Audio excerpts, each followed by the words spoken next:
नमस्कार दोस्तों, आज अपन देखेंगे आरएसएसबी का बदलता परीक्षा पैटर्न और नवीनतम पेपर में राजस्थान भूगोल के प्रश्नों का ऑथेंटिक सोर्स। आगामी परीक्षाओं में आएंगे ऐसे ही प्रश्न हैं। सवाईमाधोपुर, सिरोही, राजसमंद, उदयपुर और भीलवाड़ा जिलों के पश्चिमी भाग में कौन सी मृदा पाई जाती है? लाल पीली मृदा, काली मृदा, लेटराइट मृदा, जलोढ़ मृदा। इस प्रश्न का राइट आंसर है लाल पीली मृदा। ये आरबीएससी की पुरानी किताब है क्लास 11th की, उसमें एक चैप्टर है राजस्थान का भूगोल। इसमें इस प्रकार की मृदा सवाईमाधोपुर, सिरोही, राजसमंद, उदयपुर, भीलवाड़ा जिलों के पश्चिमी भागों में पाई जाती है लाल पीली मिट्टी।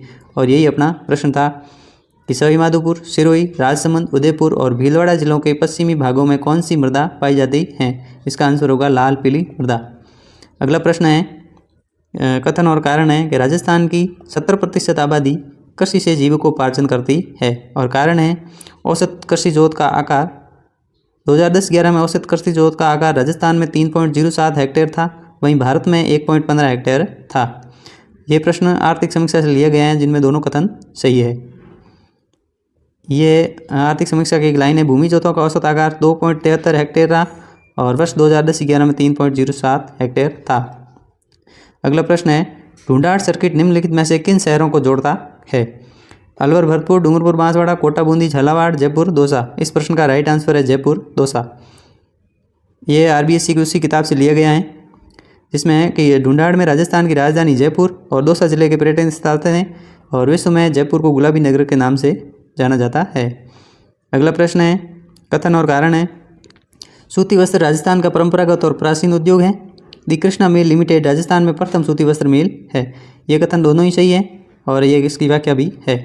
ये उसी किताब से लिए गए हैं कि ये उद्योग विश्व में प्राचीनतम उद्योगों में से एक है। यह सूती वस्त्र राजस्थान का परंपरागत एवं प्राचीनतम उद्योग है और राजस्थान में प्रथम सूती वस्त्र कारखाना दी कृष्णा मिल लिमिटेड ब्यावर में 1889 में सेठ दामोदर दास द्वारा निजी क्षेत्र में स्थापित किया गया। अगला प्रश्न है, अरावली राजस्थान के किस दिशा में 550 किलोमीटर की लंबाई में विस्तृत है? दक्षिण पूर्व से उत्तर पूर्व, उत्तर पूर्व से उत्तर पश्चिम, दक्षिण पश्चिम से उत्तर पश्चिम और दक्षिण पश्चिम से उत्तर पूर्व। इस प्रश्न का राइट आंसर है दक्षिण पश्चिम से उत्तर पूर्व। यह प्रश्न भी उसी किताब में है। अरावली पहाड़ी प्रदेश राजस्थान की प्राचीनतम पर्वतमाला है। ये दक्षिण पश्चिम से उत्तर पूर्व की दिशा में कुल तो है 692 और राजस्थान में 550 किलोमीटर है। अगला प्रश्न है,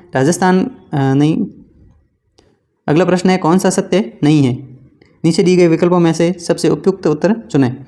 1921 राजस्थान की जनसंख्या के लिए नकारात्मक वृद्धि दर का था। 1981 में राजस्थान की जनसंख्या में अधिकतम वृद्धि हुई थी। 2001 में राजस्थान की जनसंख्या वृद्धि की दर स्थिर हो गई। 1911 में राजस्थान की जनसंख्या 1.03 करोड़ थी। सत्य नहीं है ये बताना है। तो 2001 में राजस्थान की जनगणना वृद्धि की दर स्थिर हो गई थी। ये वाला कथन गलत है क्योंकि स्थिर नहीं हुई थी बल्कि कमी हुई थी। जनसंख्या वृद्धि दर में कमी आई थी। ये भी उसी किताब में आपको मिल जाएगा जिसमें है कि 2011 से 21 के दशक में राजस्थान की जनसंख्या में कमी आई थी और 2011 में 1901 से 2011 में 1.03 करोड़ थी। अगला प्रश्न है, मिलान करना है। सेवण एक घास है, कल्पवृक्ष खेजड़ी को कहते हैं और गोंद का अच्छा स्रोत सालर के वन और धोक एक प्रकार का वन है। इस प्रश्न का right answer option number D, धोक वन राजस्थान में सर्वाधिक पाए जाते हैं। ये इसी पुस्तक में दे रखा है कि सालर वृक्ष गोंद का अच्छा स्रोत है।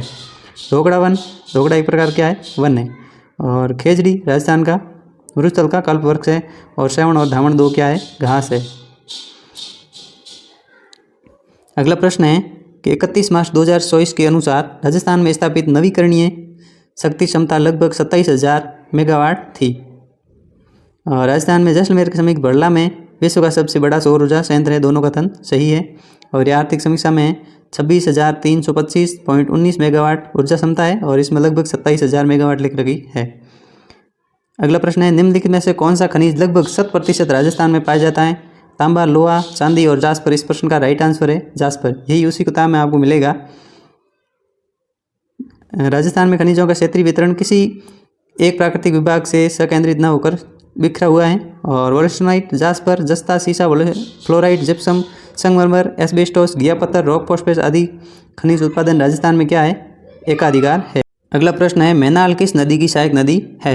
बाणगंगा नदी, बनास नदी, पार्वती नदी, चंबल नदी। इस प्रश्न का राइट आंसर है बनास नदी की।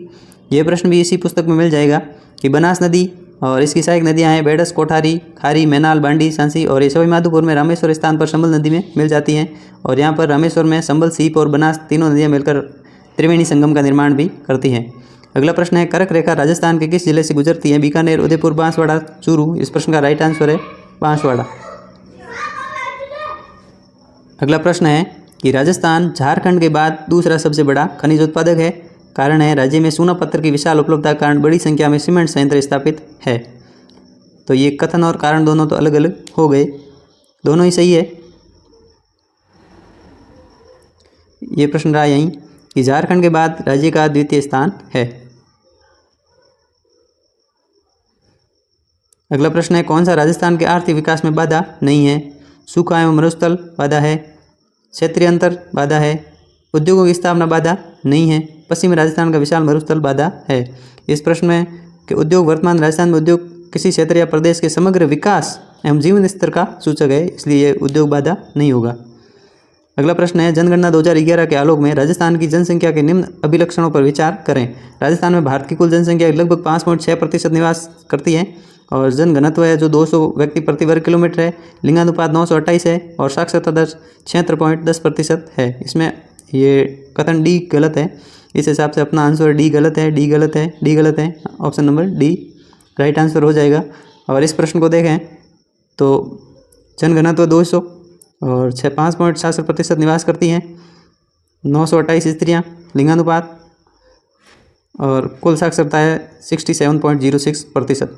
अगला प्रश्न है दिसंबर से जनवरी में पश्चिम से आने वाली शीतोष्ण चक्रवातों से राजस्थान में 2 या 3 बार हल्की वर्षा होती है, उसे कहते हैं वागड़, पगपूगल, हाड़ौती, मावट। इस प्रश्न का राइट आंसर है मावट। यही पंक्ति इस किताब में है कि दिसंबर से जनवरी माह में पश्चिम से आने वाली शीतोष्ण चक्रवातों द्वारा राज्य में 2-3 बार मावट के रूप में हल्की वर्षा होती है। सेम यही पंक्ति उठाकर प्रश्न में दे दी गई है।